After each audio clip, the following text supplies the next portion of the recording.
Hello, Joe. Let's see the question. To what height S should a cylindrical vessel be filled with a homogeneous liquid to make the force with which the liquid will press on the side of the vessel equal to the pressure on the bottom of the vessel? Okay, तो वो क्या कह रहा है, किस height तक liquid को भरा जाए वेसल में, और वेसल कैसा है, सिलेंड्रिकल, है ना, ताकि force with which the liquid will press on the side of the vessel, जितना फोर्स वेसल की साइड पे लगे उतना ही फोर्स प्रेशर लगाए कहाँ पर, बॉटम ऑफ द वेसल पे. So let's see the key concept of this question.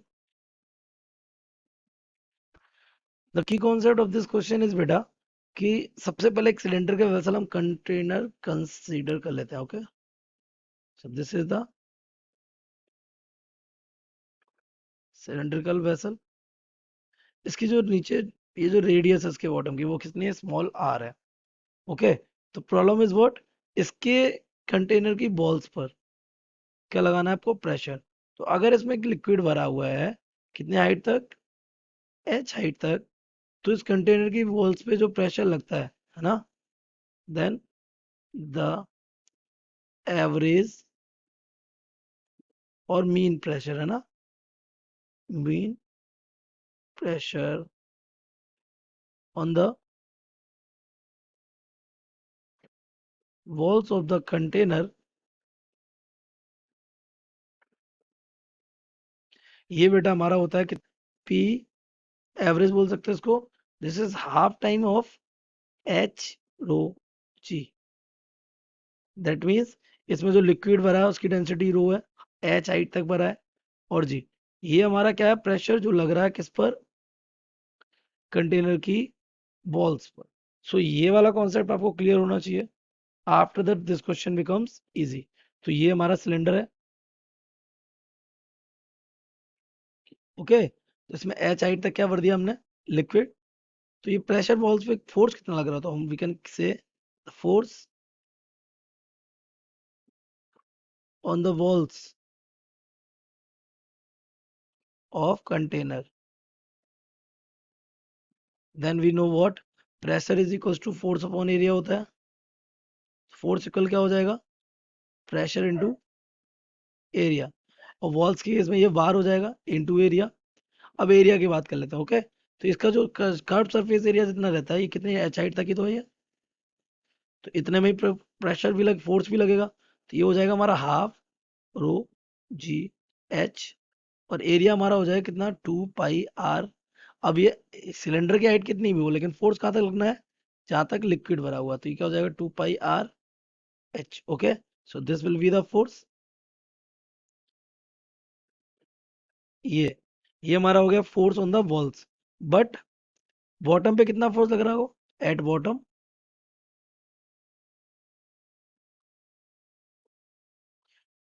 Force is due to the weight of the liquid.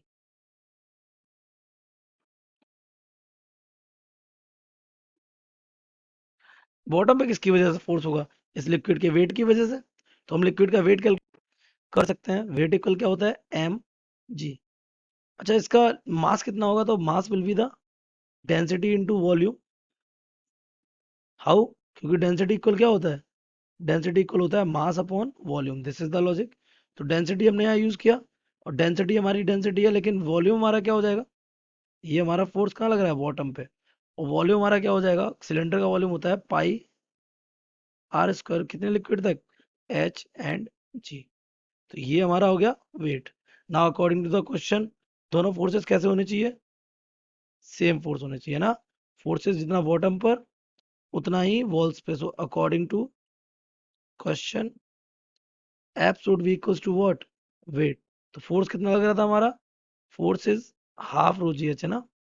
This becomes half rho G H. और कितना area कितना हो गया था इसका, 2 pi R H is equals to हो जाएगा, weight कितना हो गया हमारा, rho pi R square H into, ये हमारा था जी, ये. तो रो से रो कैंसिल हो जाएगा, जी से जी कैंसिल हो जाएगा, आर से एक आर कैंसिल हो जाएगा ना, दिस टू से ये टू कैंसिल हो जाएगा। यहाँ क्या बचेगा, H square is equals to, यहाँ क्या बच जाएगा, एक एच से एक एच भी कैंसिल हो जाएगा। तो ये एच यहाँ स्क्वायर नहीं बचेगा, एच इक्वल्स टू आ जाएगा, यहाँ क्या बचा है आर। तो अगर हम हाइट की बात करें तो height should be equals to the height of liquid should be equal to radius of the cylinder. Okay, I hope you have understood it well. Best of luck.